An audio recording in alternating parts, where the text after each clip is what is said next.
então, depois dos informes.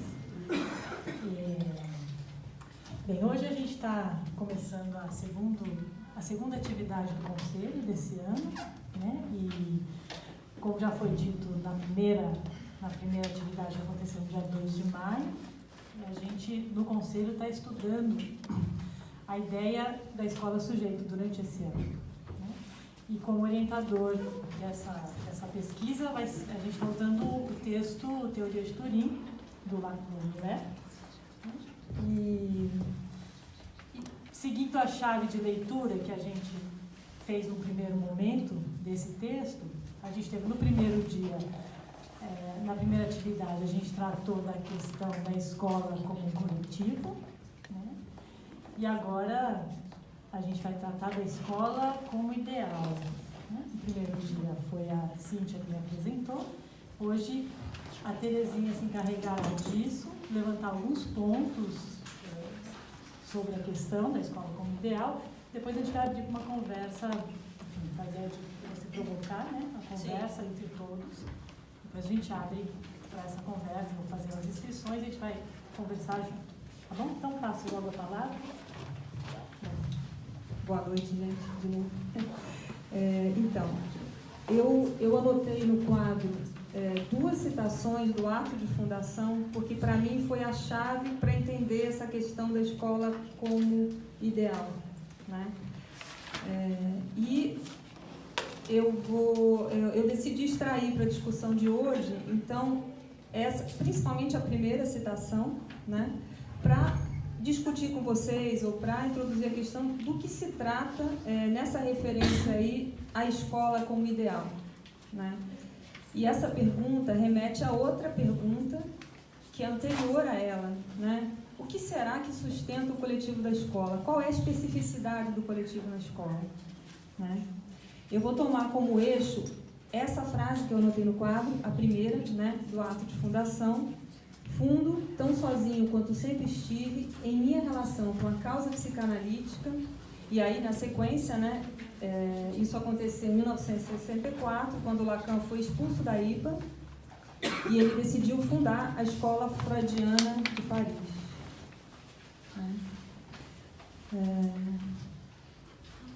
E essa frase também é destacada pelo Miller na Teoria de Turim, justamente porque ela toca, a meu ver, né, os fundamentos do que seria o coletivo da escola. Sabemos que Freud, já em 1921, em Psicologia das Massas e Análise do Eu, destaca a íntima relação entre o que ele chama de psicologia individual e uma psicologia social, na medida em que o inconsciente provém do social, do laço com o outro, nas suas mais variadas formas. E aí eu vou citar um trechinho de Psicologia das Massas. É verdade que a psicologia individual relaciona-se com o homem tomado individualmente e explora os caminhos pelos quais ele busca encontrar satisfação para seus impulsos instintuais. Contudo, apenas raramente e sob certas condições excepcionais, a psicologia individual se acha em posição de desprezar as relações desse indivíduo com os outros. Algo mais está invariavelmente envolvido na vida mental do indivíduo, como um modelo, um objeto, um auxiliar, um oponente, de maneira que, desde o começo, a psicologia individual, nesse sentido ampliado, mas inteiramente justificável das palavras, é, ao mesmo tempo, também psicologia social. Só que, justamente nesse texto, né, Psicologia das Massas, Freud não se dedica a investigar a especificidade desse coletivo do qual ele fazia parte, né, no caso da IPA, né, Associação Psicanalítica Internacional. Em outras palavras, Freud não se propunha a interpretar a sociedade psicanalítica por ele criada, ao contrário de Lacan, na sua relação com a causa analítica. E isso mesmo antes de fundar a sua escola, né? Mesmo quando ele ainda pertencia à IPA. E a gente sabe de todas as polêmicas que foram acontecendo justamente porque ele não concordava com as ortodoxias da IPA, né? Que culminou na expulsão dele, né? Que ele chamou de excomunhão. Me leva a dizer que Lacan extrai desse texto de Freud o seu cerne, o coletivo não é nada mais do que o sujeito do individual. E, tal como afirma Freud, propõe que a própria experiência psicanalítica é uma experiência coletiva a dois, não estando confinada ao consultório e que permite apreender as molas da psicologia dos grupos, das formações coletivas, pois as funções e fenômenos evidenciados no coletivo são os mesmos que se desdobram em uma análise. Utilizando os termos freudianos, as funções seriam a do eu, a do ideal de eu, e o fenômeno seria o da identificação. A partir desses termos, pode-se forjar uma nova definição do coletivo, constituído por uma multiplicidade de indivíduos, tendo como denominador comum o mesmo ideal do eu. É possível, deste modo, analisar as formações coletivas, os grupos e também uma escola de psicanálise, tomando-os como uma multiplicidade de relações individuais com o um do ideal do eu. Neste caso, qual seria a especificidade dessas relações? Nos fenômenos de massa, regidos pelo que Freud destacou como sugestão, está em jogo a reunião de pessoas em situação idêntica, ou que se identificam como tal. Mas uma escola de psicanálise tem suas particularidades, que Miller descreve ao destacar o ato de Lacan ao fundar a Escola Francesa de Psicanálise, que é, eu falei a Escola Freudiana de Paris, né? É a Escola Francesa de Psicanálise, que é justamente essa primeira... Eu coloquei aqui para vocês a primeira frase do ato de fundação e a última, né? A que abre e a que fecha o ato de fundação de 21 de junho de 64.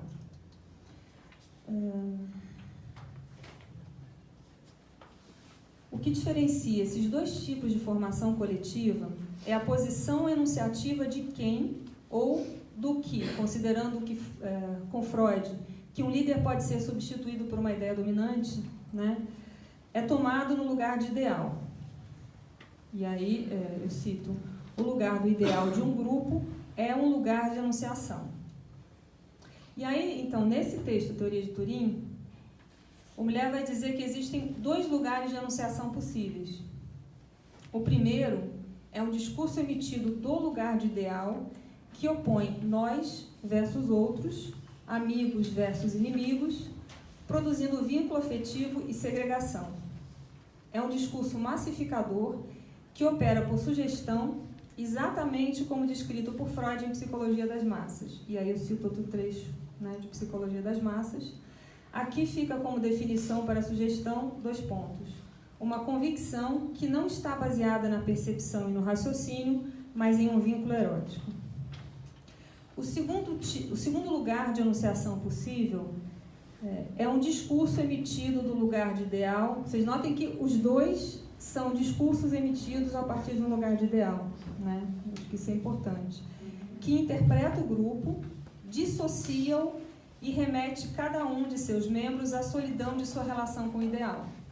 Esse discurso é desmassificador, opera por uma análise da sugestão do grupo na direção inversa ao anterior, portanto. Voltemos então à frase do Lacan que abre o ato de fundação. Como ele se apresenta aí na condição de fundador de uma formação coletiva? Ao dizer fundo, eu coloquei um eu, né? Porque ali tem justamente uma posição enunciativa. Quem funda? Eu fundo, né? No caso. Lacan se coloca a partir de um lugar de enunciação claro. É seu projeto, sua aspiração, seu ato, no qual está, portanto, implicado. E aí, bom, a gente pode discutir, mas para mim parece claramente que tem aí algo do performativo, porque ao dizer que ele está fundando, ele de fato funda nesse momento, né? Sobretudo nessa frase. E aí, seguindo na citação, tão só como sempre estive, evidencia que não se apoia nas ilusões de um grupo, está advertido de que esse ato é solitário, como é a relação com a causa que o move. Isto se evidencia na terceira parte da frase, na minha relação com a causa analítica, causa psicanalítica, ao enunciar que o que o move é a causa psicanalítica. Deste modo, com seu discurso, Lacan faz emergir engendra a escola ao mesmo tempo em que se dirige a ela na sua solidão. Solidão de um sujeito que se relaciona com uma causa que pretende promover e defender. Ele não se apresenta ali como ideal, mas como um sujeito que tem uma relação com o ideal. A esse ideal dá o nome de causa analítica.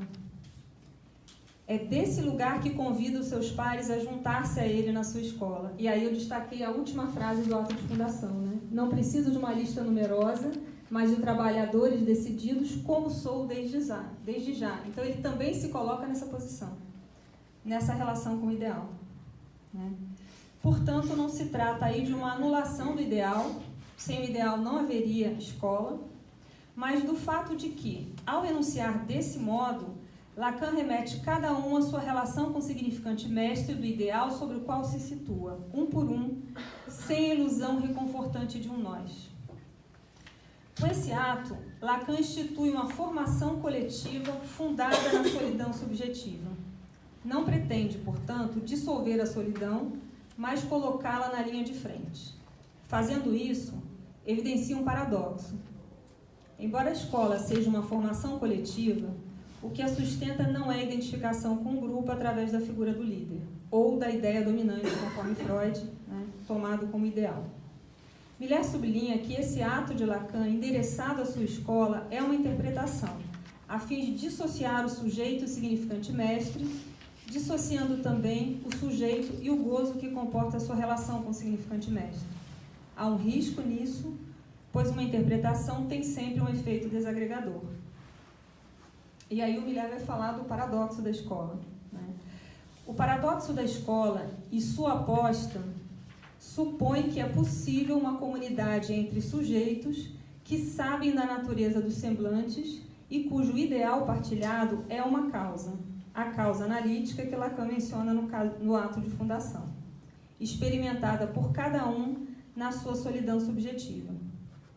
Na medida em que cada um dos seus integrantes é analisado ou analisante, a natureza do coletivo da escola é conhecida. E aí eu cito Miller de novo. Não se trata de uma coletividade sem ideal, mas que sabe o que é o ideal e o que é a solidão. A escola, então, é um coletivo formado pela soma de solidões subjetivas que supõe um a mais, que é justamente a causa freudiana. E aí, claro, se vocês forem ler no ato de fundação, mais para frente ele vai falar da causa freudiana. Dizer causa freudiana é diferente de dizer a causa do desejo de Freud.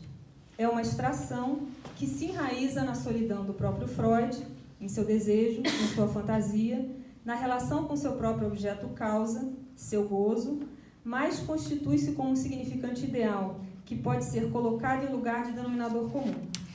Isto se tornou possível desde que Lacan logificou o desejo freudiano, desenraizando-o da fantasia paterna e extraindo daí a fórmula do desejo do analista. Deste modo, Lacan formalizou a disparidade entre a causa do desejo freudiano e a causa freudiana. Daí a distinção entre duas formações coletivas distintas na psicanálise apresentadas na teoria de Turing. A primeira é: o desejo de Freud ficou retido na lógica de Peano, em que a existência de um universal se sustenta pela exceção. Esse desejo deu origem a uma comunidade que assumiu a forma de uma sociedade, tomando como base a horda primitiva, em que a morte do pai originou um sindicato fraterno, uma elite de irmãos em torno de sua tumba. O desejo de Lacan foi além do Édipo. Deu origem a uma escola onde não há uma exceção, mas uma série de exceções, de solidões incomparáveis, apoiadas em S1s e habitadas pela extimidade de um mais de gozar particular de cada um. E aí vem aquela frase que foi enviada no cartaz, né? Isso implica que cada um calcule a discrepância entre a causa particular de seu desejo e a causa freudiana como significante ideal, tal como Lacan fez em relação a Freud, né? Em relação ao além do Édipo, que Lacan nos remeteu ao extrair do desejo de Freud a causa freudiana como ideal, essa operação também fez cair o mito freudiano do pai, o que nos permite hoje ler o mal-estar na civilização a partir de outros parâmetros. Isto afetou também a estrutura conceitual da psicanálise, que, conforme propõe Miller em Intuições Milanesas 2, nos permite lançar esse olhar que nos torna, no texto em português está escrito, exóticos para nós mesmos. Quando eu li isso, imediatamente eu pensei no outros para nós mesmos, né? Com a queda da referência ao pai como ideal, a própria psicanálise e sua formação se assume como não toda, série sem limite, sem totalização possível, justamente porque em seu fundamento está a solidão de cada um. A precariedade se torna uma força. E aí, quando eu pensei nisso, quando eu articulei isso, me veio imediatamente um trecho da terceira, né, em que o Lacan fala que o fracasso da psicanálise como ideal normativo, isso não é uma citação ipsis literis, é uma interpretação minha do que eu li, né, é a salvação da psicanálise.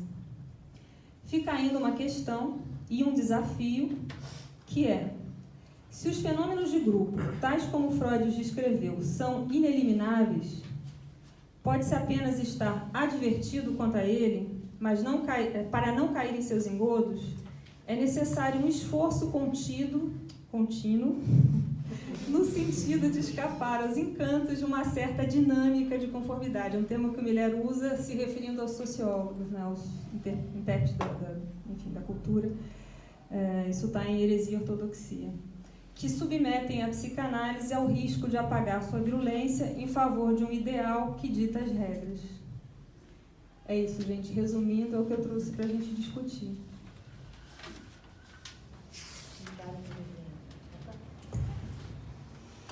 Obrigada, Terezinha. Bom, é muita coisa, né, que está nesse texto colocado, e acho que reflete em muitos pontos as discussões que a gente tem feito nas reuniões do Conselho, né? A gente enxerga um pouco de pedaços das discussões que a gente teve. É muito bom ver um trabalho que tem algo de coletivo, né? Com alguns pedaços das colocações de cada um. Eu acho que eu vou começar colocando um ponto aqui para a gente discutir, queria começar a questionar, vou só questionar isso, para começar a nossa conversa, pelo final, né? Porque eu acho que essa questão que o Miller vai colocar nesse texto, que está na última opção lacaniana, está publicada, que se chama Heresia e Ortodoxia, né, que é um texto bem recente, é uma conferência muito recente, do dia 8 de julho de 2017, também em Turim, né, que é um texto em que ele responde justamente a colocação que ele tinha feito dos heréticos, né, da heresia, né? E aí ele diz que ele precisa falar disso ele inclui a ortodoxia junto com a heresia para problematizar justamente, entre outras coisas, mas especialmente o efeito, esse efeito de grupo que a gente corre o risco dentro mesmo da escola, né, de acontecer, né? Então, isso que ele está falando da dinâmica da conformidade. E aí eu queria retomar o trecho onde está colocado isso, eu acho que é importante, né? Ele diz assim, é um trecho pequeno. Lacan teve a ideia de uma sociedade analítica que seria fundada em uma espécie de escolha de conversão efetuada no final da experiência analítica. Ele tinha a esperança de que essa comunidade se mantivesse, se perpetuasse no âmbito da escolha. Ora, mesmo uma comunidade fundada sobre a escolha subjetiva está submetida ao que os sociólogos das religiões conhecem sob o nome de dinâmica da conformidade, né, que a Terezinha citou. Acabo de notar a existência dessa dinâmica de conformidade em nossa comunidade, com o lançamento da categoria da heresia, logo adotada como um novo estándar do campo freudiano. Foi o que me levou à crítica que faço hoje. Digamos que há um tensionamento permanente entre a lógica disruptiva da escolha e a reconstituição da conformidade. Então, eu queria trazer essa colocação do Miller, porque apesar de estarmos advertidos, né, sobre a formação de grupo, isso acontece. Isso é algo que está sempre aparecendo como um risco dentro mesmo de uma comunidade instituída no formato da escola, né? Das solidões subjetivas em sua relação com a causa, né? Em que cada um tem que medir esse salto. Eu adorei também essa forma de dizer, né? Para cada um adotar a escola como um significante ideal implica que cada um meça o salto entre a causa particular, seu desejo, e a causa freudiana como um significante ideal. Então, esse é o ponto que eu queria colocar para a nossa conversa, enfim, para animar ainda mais. E está aberta, estão abertas as inscrições, gente. Cíntia, pode ir.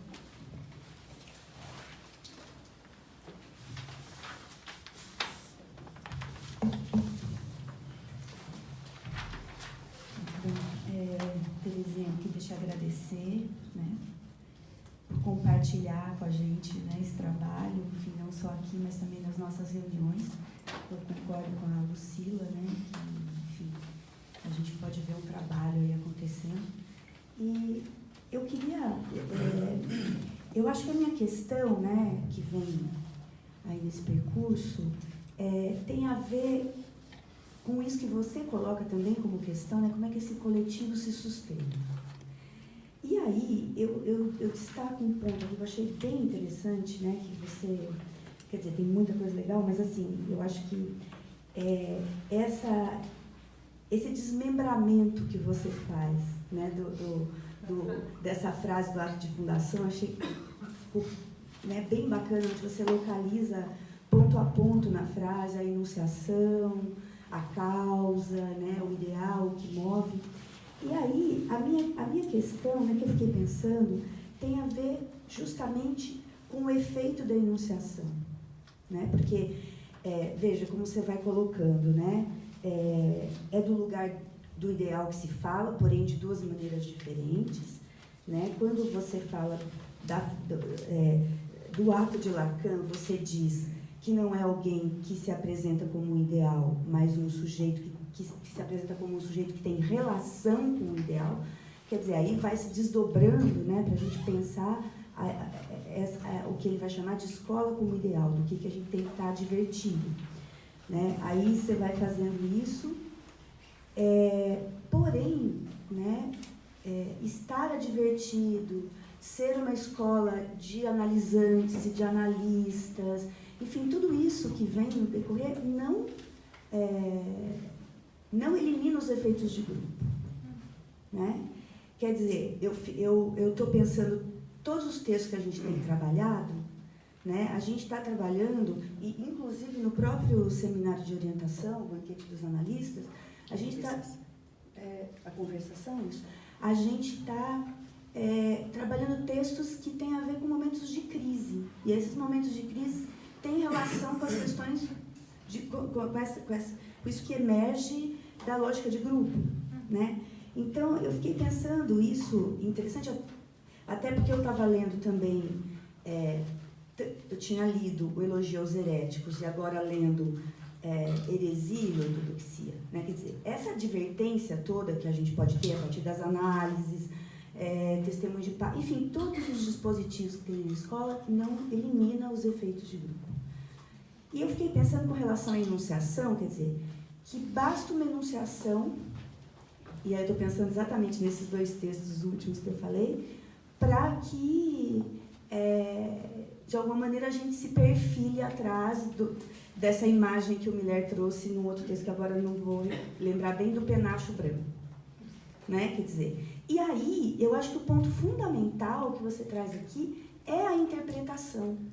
Quer dizer, e aí fiquei pensando, na enunciação de Lacan, né, eu fundo tão sozinho, isso já comporta em si uma interpretação.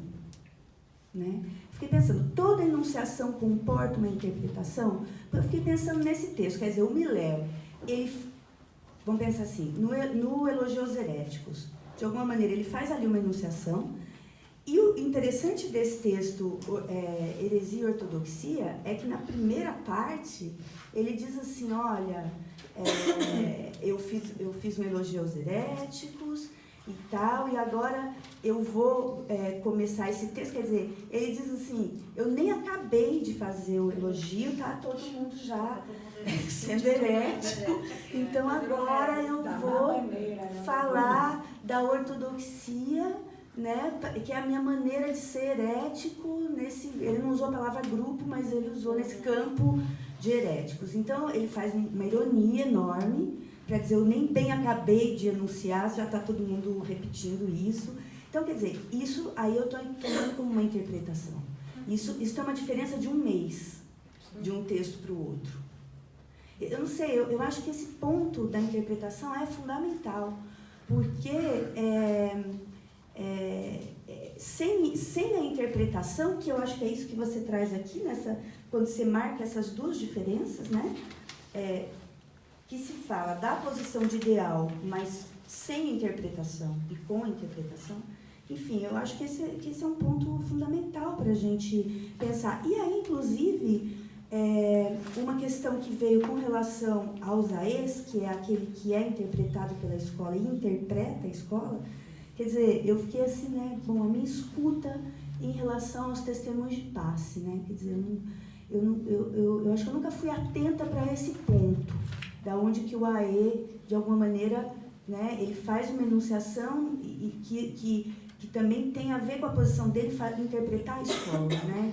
Fiquei curiosa para retomar alguns passes e tentar localizar um pouco esse ponto da interpretação da escola. Enfim, foi o que eu pensei a partir do seu texto, sabe? E das minhas questões, né? De fato, muita coisa, né? Que desdobrar cada uma delas. Eu acho que precisava abrir um ponto e a gente tentar conversar sobre isso, né? Primeiro, esse ato performático, né? Que eu acho que é performativo, é diferente? É diferente. Depois você me explica, porque eu sempre fico na dúvida se eu uso performativo ou performático, né? Porque eu acho, pela diferença que eu intuo, depois queria que você me explicasse, que tem algo de performático também, né? Como o passe também tem algo de performático, né? O AE, quando ele faz principalmente o primeiro testemunho, é algo absolutamente performático, né? Inclusive o ambiente, né? Não sei se vocês se lembram, em Buenos Aires, quando Belher mandou apagar todas as luzes, ficaram só as luzes sobre os AE. Aquilo era um show, era um espetáculo, né? Atores, né? Um script, né? Cada um com o seu texto já preparado. Então, eu acho que havia a diferença. O escabelo também, né? O escabelo, né? E aí, pegando o final na fala da Cíntia, para fazer essa ligação da interpretação, né? Porque quando o AE faz o seu testemunho, que é esse ato performativo, então, ele diz, de alguma maneira, também, eu fundo. Né? Ele faz essa articulação da causa particular dele com a causa da escola. Ele demonstra, né, como é que ele faz essa ligação, como ele faz essa escolha. Né? E por isso, quando ele faz dessa maneira, já é por si só uma interpretação da escola. Quer dizer, interpretar a escola, diferente do que em muitos momentos foi pensado que o AE tinha que falar, a escola está fazendo errado, não é assim. Né? Não é fazer retificação, correção de percurso. Tem no ato, né, do AE a interpretação à escola, porque a cada AE, quando apresenta o seu passe, ele faz esse ato performativo como eu fundo, né? Porque ali ele está sozinho, quanto, talvez nem sempre esteve, mas naquele momento ele está, em relação com a causa analítica. Né? Acho que é isso que a gente deve tomar como provocação para pensar que o AE interpreta a escola. Então, queria te ouvir depois. Terezinha, não sei como é que se a gente faz, eu tenho outros pontos para levantar, Não sei como é que está de tempo, levando. Outro. Tem mais alguém? Depois. Carmen, depois você volta. Então eu vou. Vamos fazer uma estrutura mais de conversa, do que fica todo mundo falando, depois eu falo, porque depois eu vou esquecer tudo e eu vou me perder. Então vai. Eu prefiro. Então, esse ponto eu acho da interpretação, eu acho fundamental, porque justamente quando a gente ouve falar de interpretação, isso pode levar a um equívoco, que foi isso que você mencionou, Rômulo, de pensar que então o AE seria aquele que ia apontar as falhas, apontar aí a divisão, né, da escola. E o que fica claro, quando a gente lê o ato de fundação, você fica encantada de reler, assim, impressionante, porque o que acontece? O Lacan está no momento da vida dele em que ele já era mais velho, ele já tinha os seus discípulos, ele já tinha toda uma formação constituída na IPA, né? E a coisa foi se acirrando, tiraram ele da lista dos didatas, ele foi impedido de formar outros analistas e a coisa foi num crescendo até que ele foi obrigado a se retirar e fundar a sua escola. E quando ele faz isso, eu acho que é isso que o Millet destaca com a posição de interpretação e que você menciona com relação ao que se passa aí nesse ato do AE. É uma enunciação, ou seja, ele não está falando da escola, vou criticar as falhas da escola. Não, ele está falando da relação dele com isso. Onde é que ele está em relação a isso? E aí entra a questão do performativo. O performativo foi um conceito criado por um filósofo da linguagem chamado Austin, em que ele descobre assim, certos tipos de sentença que, ao serem enunciadas, elas não são meramente uma descrição de uma situação, elas fazem alguma coisa quando elas dizem. Então, o padre, quando diz, eu vos declaro marido e mulher, isso é um ato performativo. No momento em que ele faz isso, diz isso, ele também está fazendo isso. O Millet cita na heresia aí, ortodoxia, né? O Austin? O Austin, porque tem uma relação, inclusive eu acho que com o ato analítico, né? Quando o dizer é também o fazer. E eu acho que a fundação da escola francesa de psicanálise, né, eu sempre troco o nome, é isso, né? É um ato. Ele ali se coloca numa posição de sujeito implicado, e aí nisso a questão da posição de enunciação, né? E ele vai falar desse lugar. E por que não é performático? Performático tem a ver com performance, apresentação. Então, no teatro, por exemplo, quando você faz uma performance, é uma encenação. A mesma questão da identidade trans, que a identidade de gênero é definida como performática. Muito mais nessa via do que se faz, do que se mostra, enfim, dos semblantes, do que um enunciado que diz. Isso também pode estar colocado, mas não é assim que... A performance não é um ato, nesse sentido em que se conjugam um dizer e um fazer ao mesmo tempo, né? A performance é uma encenação, né? Então, é diferente. Então, a gente pode destacar essa dimensão de performance que aparece nos relatos de passo, nos testemunhos. Mas aí entra uma outra questão, eu também não quero ficar aqui só respondendo, vou fazer pergunta para vocês, né? O que está colocado aí nessa performance, nesse escabelo? Onde é que está o ideal aí? O que se coloca? Como é que a plateia, ou aqueles que veem, né, o testemunho de passe, de onde eles se colocam em relação a isso? Né? Porque tem uma dimensão do ideal aí, em relação ao AE, em relação ao fim de análise? Isso remeteria a uma questão do grupo, né? Ou algo que toca nessa questão do sozinho de cada um. Né? Então, eu quero que vocês comecem a falar. Vamos passar para cá. Então, eu lendo e ouvindo, lendo esses textos, a primeira questão que eu veio vai ser, então, o que é causa analítica? O que é a causa freudiana? Você mesmo apontou no ato de fundação, o Lacan diz, mas é algo também, é quase que uma enunciação também, dizer causa analítica. E aí eu fui ler novamente, eu estou trabalhando de alguma maneira no seminário 8 de Lacan, e ele tem um capítulo lá que chama A Identificação pelo Traço Unário, né? Um termo lá em alemão que eu não sei falar direito. E é muito interessante porque ele vai mostrar, a partir de Freud, que é esse mesmo texto da Psicologia das Massas, a questão das 3 identificações apontadas por Freud nesse texto da Psicologia das Massas. Falei, mas qual identificação é essa que o Miller está falando? Né? Tá, o ideal do eu. Que são 2 maneiras advindas da relação narcísica, a partir do narcisismo, mas que o próprio Lacan fala são os ideais da pessoa. Né? Quando ele vai trabalhar o esquema ótico. Mas ele junta essas 2 primeiras identificações com o traço unário. Então, é um passo já que da leitura de Lacan, do Freud. E eu fiquei me perguntando, então, agora, inclusive, depois da questão do conformismo, até que ponto o conformismo, nisso que o Miller você retoma, né, sobre a questão do... não seria da ordem do eu ideal.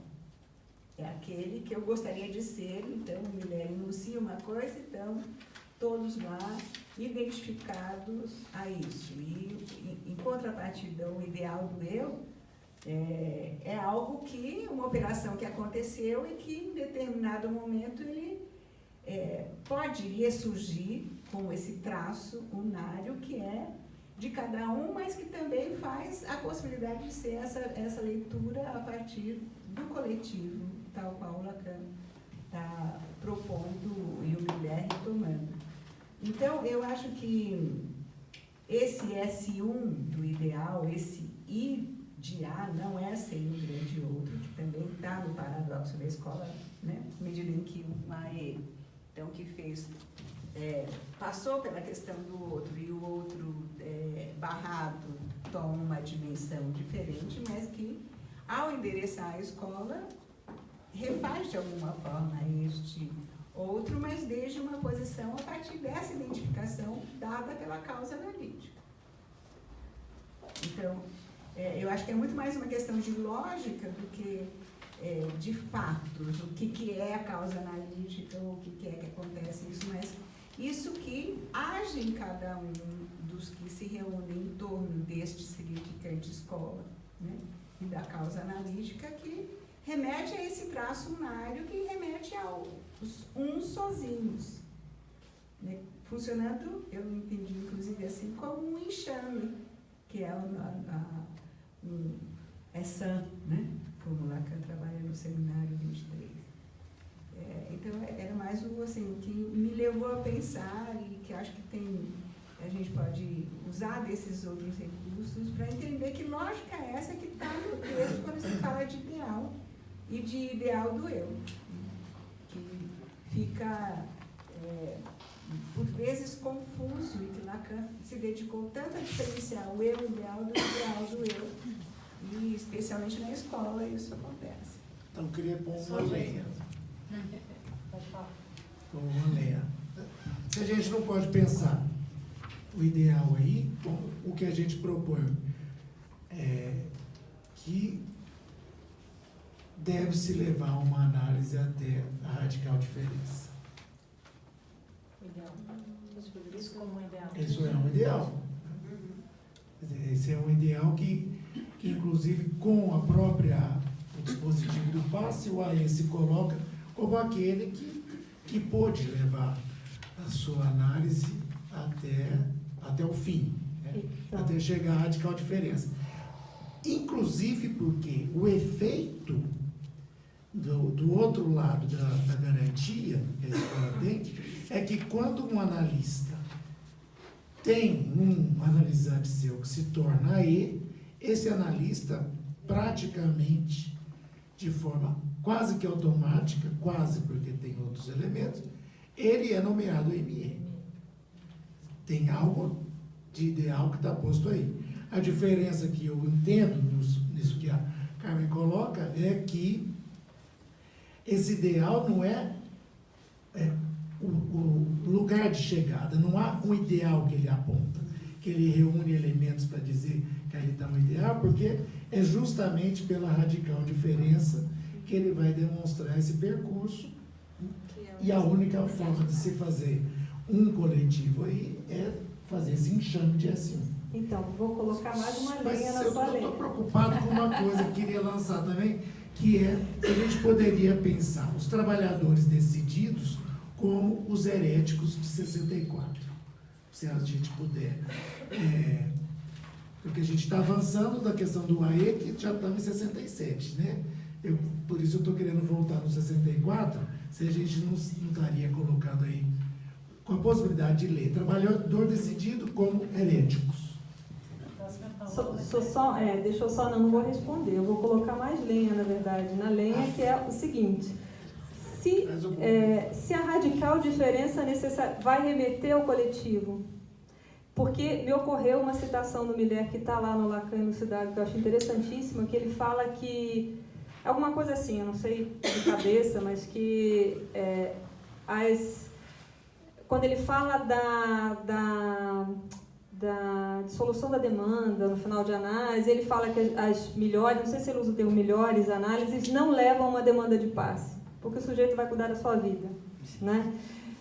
Sei lá, vira ator, vira escritor, enfim. Se torna analista, praticante. Não, exatamente. Então tem um algo a mais, né, que remete esse sujeito aí, né, esse falacer, que encontrou, né, viveu essa experiência radical do final de análise, que faz ele se remeter a esse coletivo, né?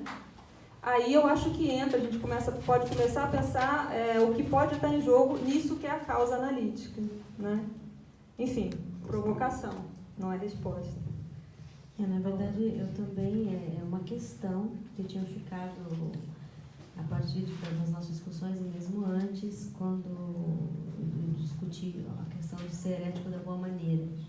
Que foi um texto que está na Carta de São Paulo, onde me perguntavam sobre a relação disso com o narcisismo, que não concluí. E agora, ouvindo vocês falarem, retomando a questão do escabelo, é de outro narcisismo que se trata e não da pequena diferença. Então, que é esse outro narcisismo que está em jogo quando se pensa que é uma análise, primeiro, uma castração do escabelo, como se costumava dizer, né? Enfim, naquele momento, mas estudar isso para depois se colocar de uma outra maneira. Não é o mesmo narcisismo que está em jogo. Então, só abriu essa pergunta para mim, nesse retorno para o coletivo, né, qual a dimensão desse narcisismo. Porque o Miller vai dizer que a dimensão da heresia é da escolha, do gosto, do prazer do corpo.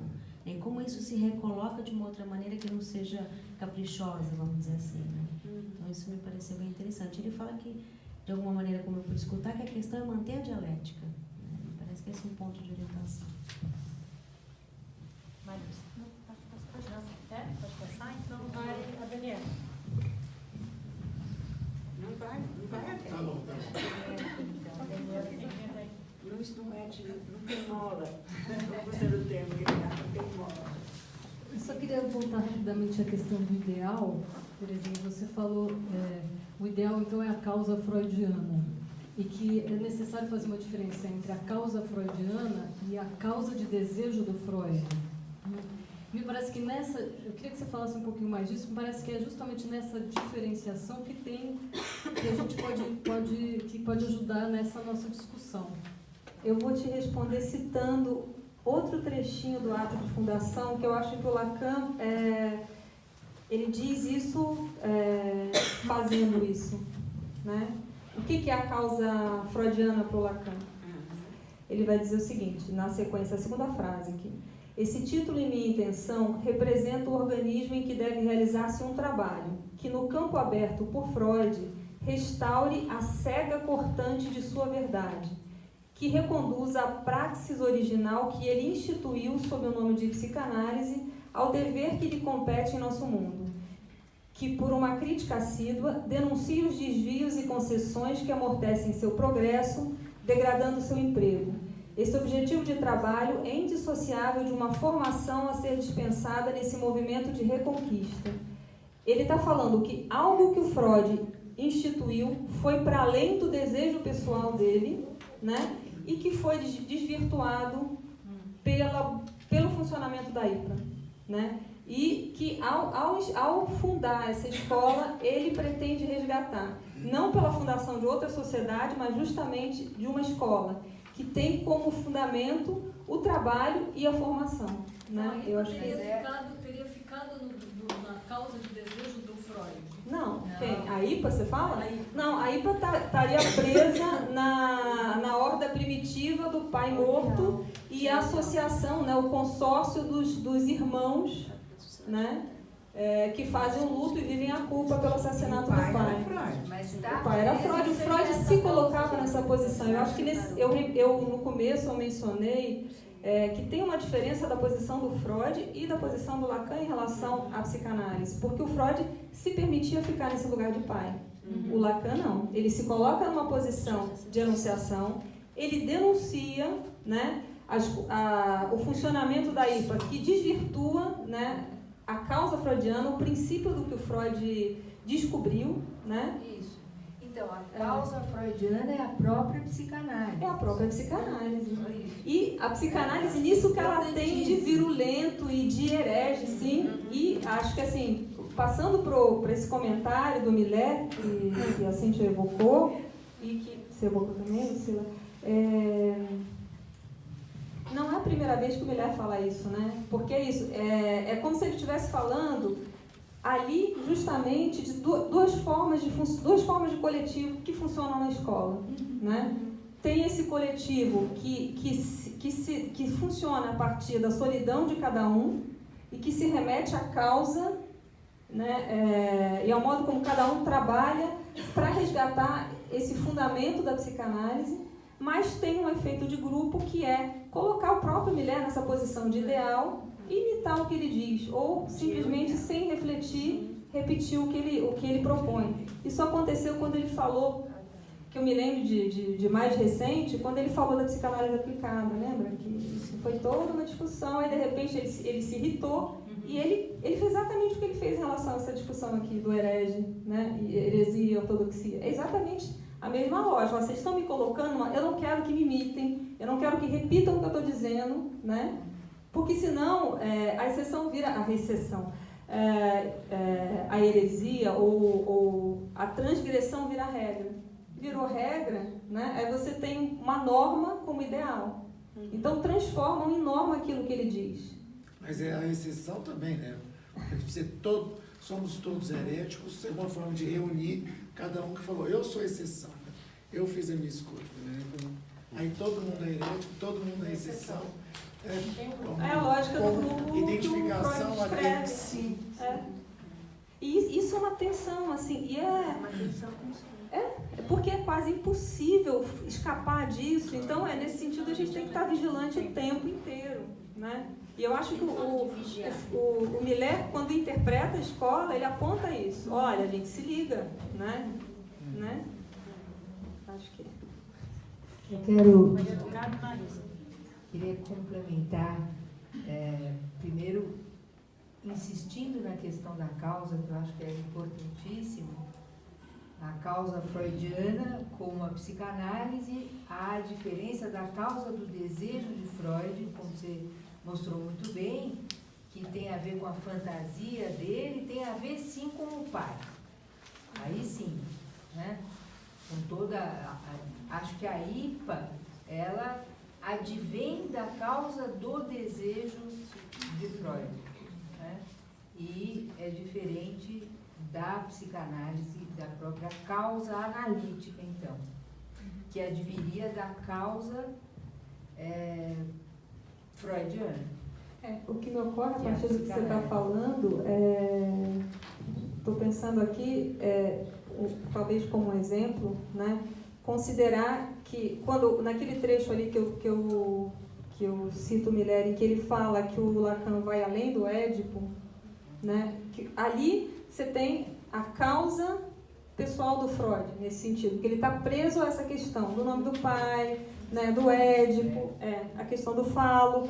E se a gente pensa, as Causa discussões do que a gente está desejo. fazendo hoje, né, não é o nome do pai como normatizador ou como referência, é outra coisa, né? Eu acho que nesse sentido, o fato do Lacan extrair disso que Freud deu início como uma causa, invariavelmente ia levar para um caminho como esse, né? Que foi, primeiro, a pluralização dos nomes do pai, né? Depois ele foi para os nós. Então, tem um caminho aí que se faz que passa por esse além do Édipo, né?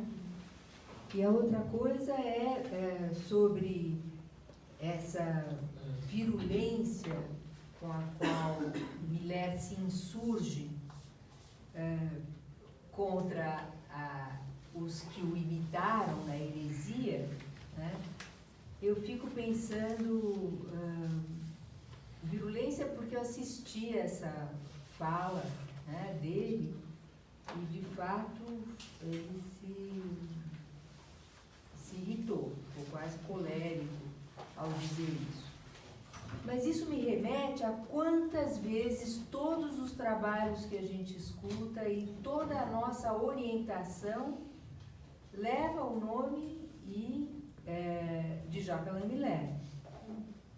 Não é? Não tem um trabalho que não o cite. Isso como seria se um paradoxo? Seria um paradoxo. Como se isso fosse uma obrigatoriedade. Eu considero um paradoxo. É uma coisa que eu tenho pensado bastante.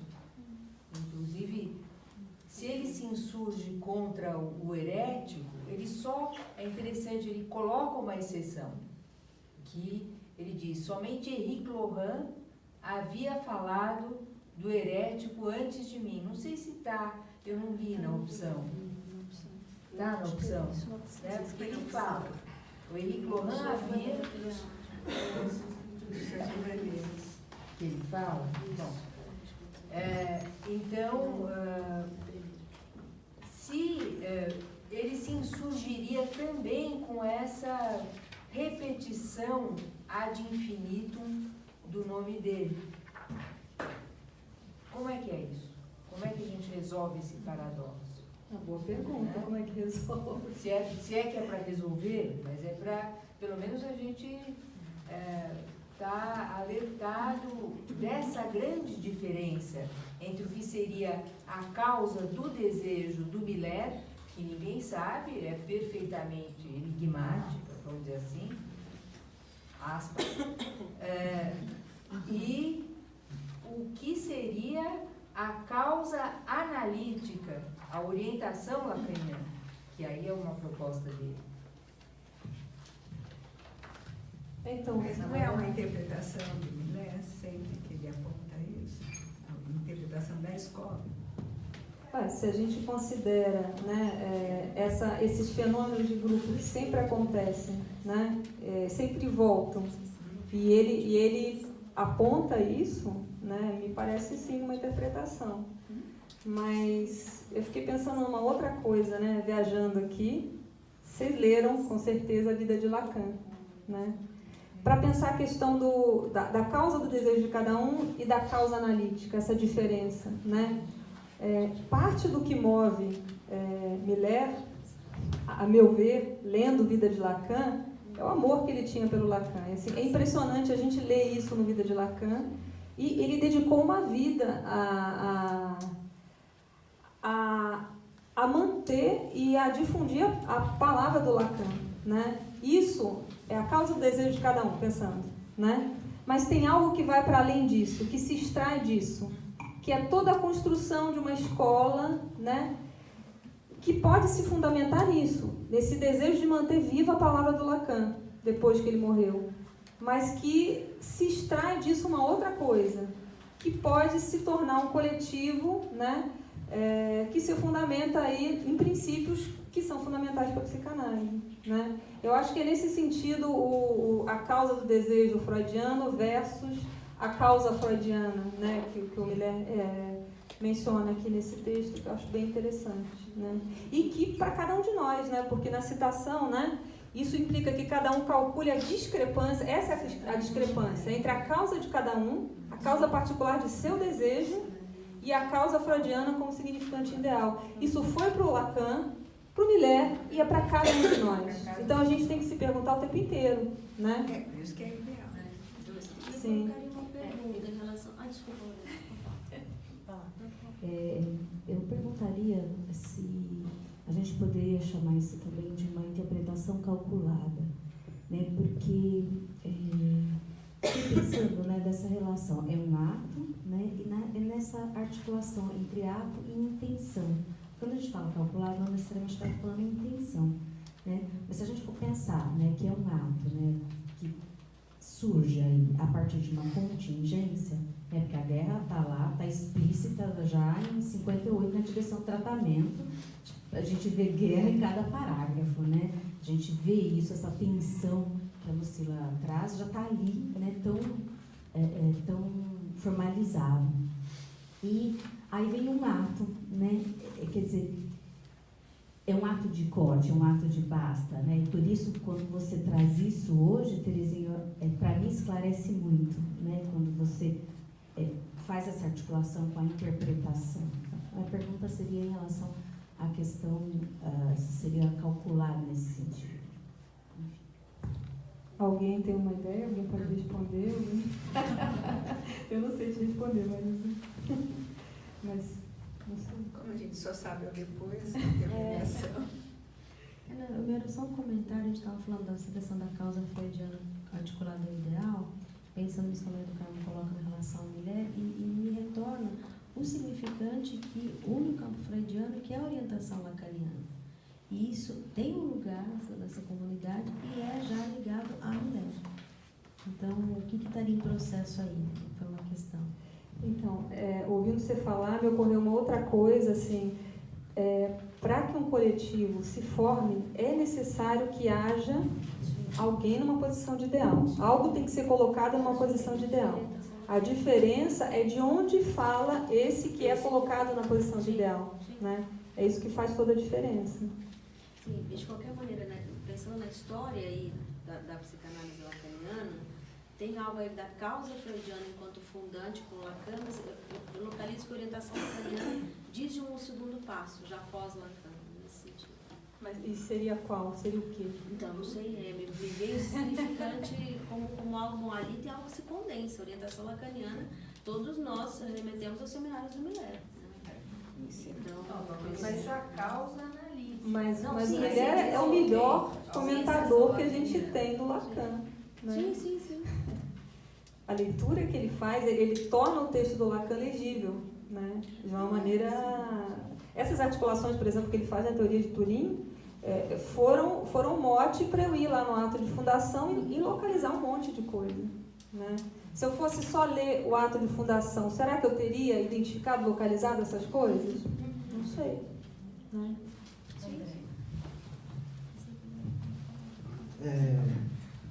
Quando a gente fala de ideal, né, me remete sempre ao né?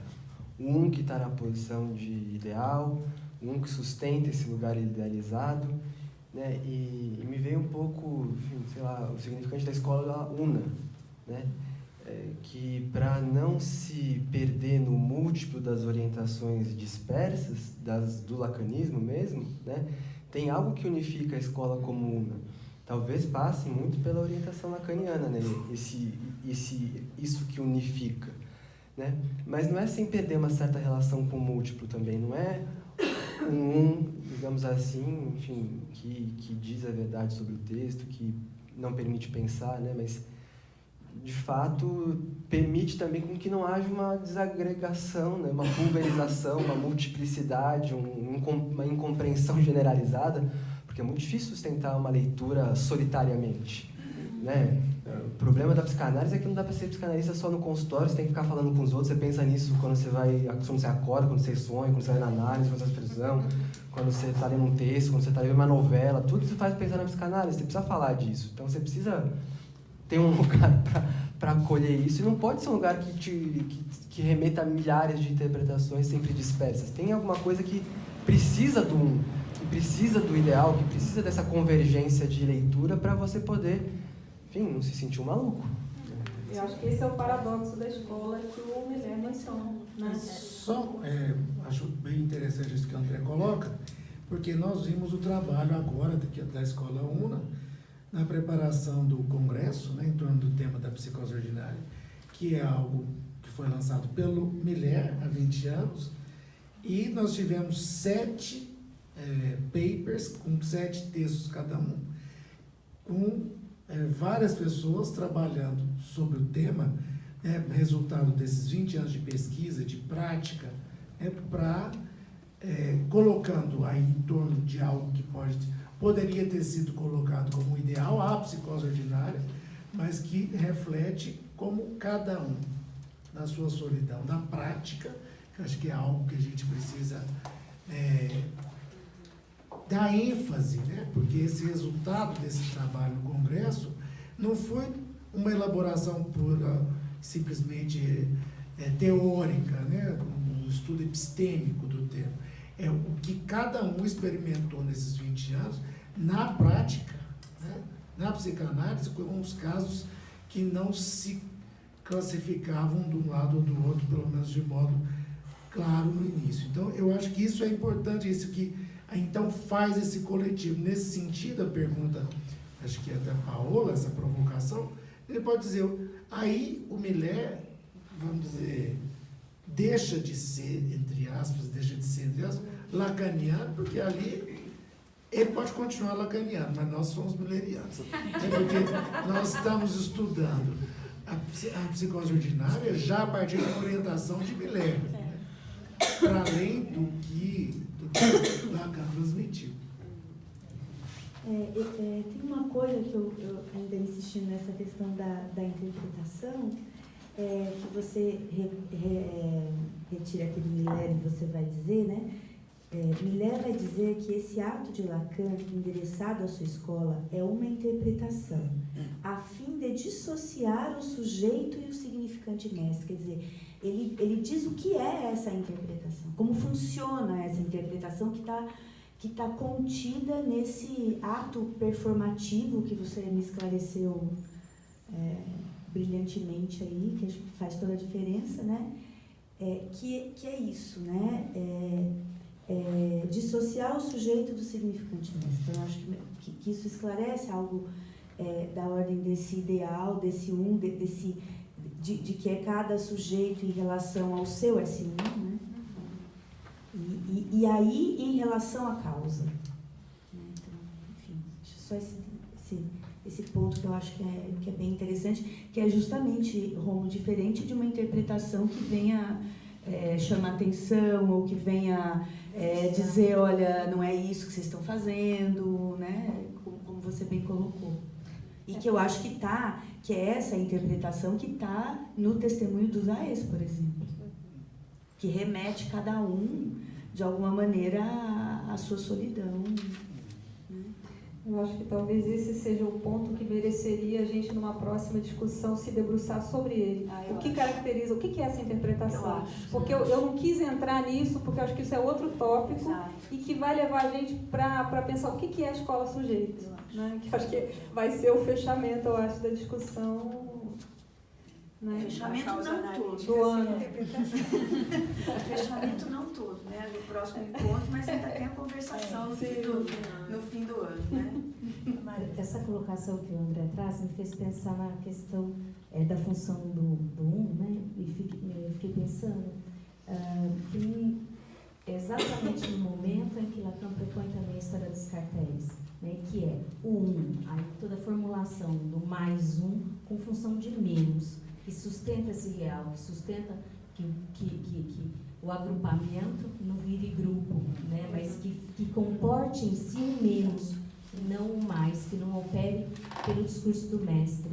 Né? E aí esclarece a questão que ficou no nosso encontro passado, né? Como efetivamente um cartel com órgão de base. Não só esses cartéis que nós fazemos, e que também é isso, mas também o cartel do passe, então, tudo isso que está em toda a reformulação do ensino do Lacan, né, que o Miller trabalha dessa forma, né, quer dizer, Só lembrando que no ato de fundação, justamente, a estrutura que o Lacan pensa para a diretoria, né, da escola é exatamente a estrutura do cartel, né?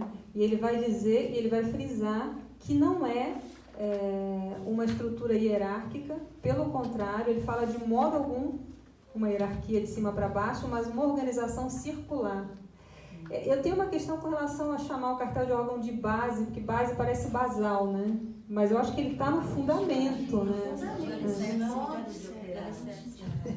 E a discussão que tivemos a semana passada, que não é como no princípio, né? Algo que o Romeu trouxe que eu acho bastante importante, né? Os trabalhadores decididos, então todos no cartel, naqueles 100, mas não é necessário que estejamos todos em cartel o tempo todo. É que um membro de escola, ele tem que passar pela experiência do cartel. Por isso, de base, né? Quer dizer, quando experimentam um trabalho de cartel, é a experiência da escola numa célula mínima. Mas você não tem que terminar um cartel hoje e começar outro amanhã.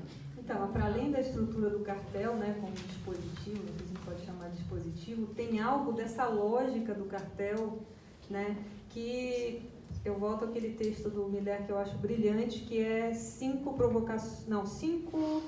variações sobre a elaboração provocada, né, porque ele fala que a tendência é a gente não trabalhar, a gente fica na inércia, né. Então, até a análise é uma elaboração provocada. Até o passe. Até o passe. E mesmo o final de análise, você pensa lá, retomando o paradoxo, o enigma, como que chama? O sofisma dos 3 prisioneiros, né? O que produz o ato é uma precipitação. Se tiver reflexão, se tiver um antes e o depois, não tem ato. Né? Então, é interessante. Certeza antecipada.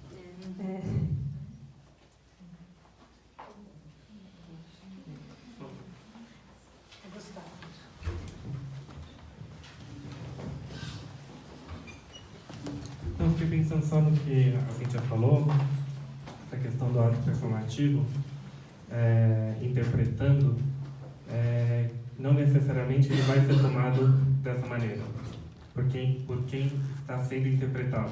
Não necessariamente isso vai ter um efeito.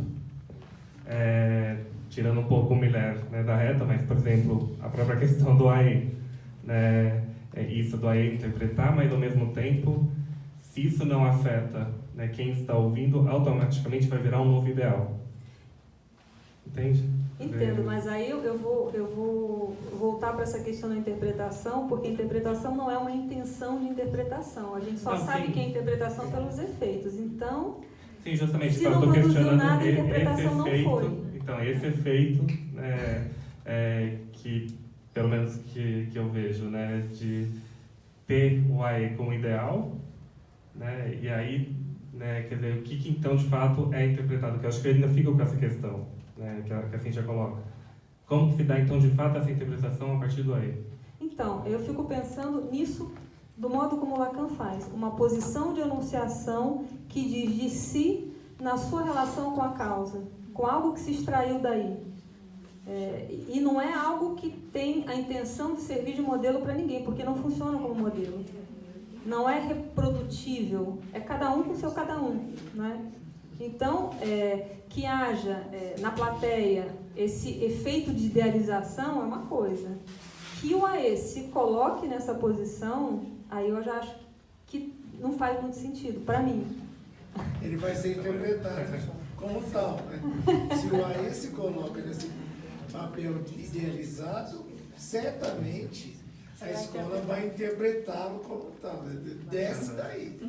O outro voltou a ter consistência. Esse já desse Cadê o outro que não existe? Está consistente. É porque é uma tensão o tempo todo, né? A tensão desse que ocupa esse lugar, que lugar ele vai sustentar, afinal de contas, para um ou para outro, enfim, é uma coisa muito... Nós temos experiência da escola, né, de AES, que acharam que interpretar a escola era pôr o dedo no nariz da escola.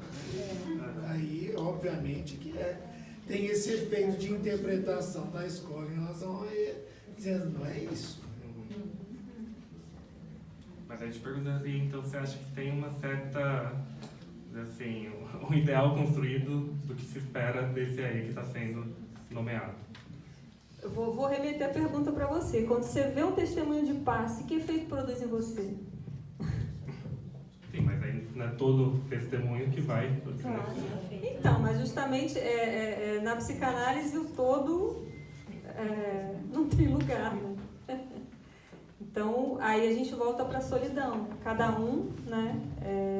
Até de onde a gente escuta o testemunho. Porque, evidentemente, tem coisas que tocam, tem coisas com as quais a gente se identifica e tem coisas que não. Tem coisas, aliás, que devem tocar em coisas que são insuportáveis, das quais a gente não quer saber, por exemplo. Né? E aí, escutar esse testemunho se torna insuportável. Né? Só uma última coisa, rapidinho. Eu estava pensando uma coisa. Tem uma frase lá que eu acho que é sobre a psicose, enfim, um texto sobre a psicose, onde ele diz, né, que um homem que se crê rei é louco. E um rei que se crê rei também é louco. Né? Não é porque ele é rei que ele pode se crer rei. Então não é porque alguém é colocado no lugar de ideal, né, que ele se toma por ideal. E enfim, se o mulher é colocado no lugar de ideal, enfim, isso diz mais talvez da comunidade do que propriamente dele, mas cabe a quem está sendo colocado no lugar de ideal, seja o AE, seja quem for, né, saber desconsistir isso, né, saber que, né, ele pode ser visto como rei, mas ele não se acreditar rei. Né? Interessantíssimo, porque isso não é ideal de eu, é eu ideal. Não é isso que o Miller está colocando como um da escola que funciona. Sim, mas é o que eu gostaria de ser um dia. Então, mas quando ele fala da interpretação que se dá a partir de uma posição de enunciação, ele fala que um requisito para que isso aconteça é que alguém ou uma ideia esteja na posição que seja de eu ideal, mas tem que estar nessa posição de ideal. Mas ele vai enunciar o seu discurso de outra posição, ou então ele vai criar o efeito de massa, né? Que também é possível. O desejo da pessoa Freud. Uma coisa interessante que está nesse texto das 5 variações sobre a elaboração provocada é que o Miller se refere nessa posição de mais um, na relação dele com a escola. Eu acho isso muito interessante. Né? Então ele não se toma como ideal, muito pelo contrário. Né? Ele se toma como alguém que vai provocar a elaboração, que vai provocar o trabalho. Né? Descompletar o grupo. E ele consegue, né? Ele faz todo mundo trabalhar. Alguns imitam, ou muitos, ou todo mundo, enfim. Não é essa a questão. Mas cada um à sua maneira. Cada um à sua maneira. Ele põe a gente para trabalhar, né? Estamos aqui. Vamos encerrar então.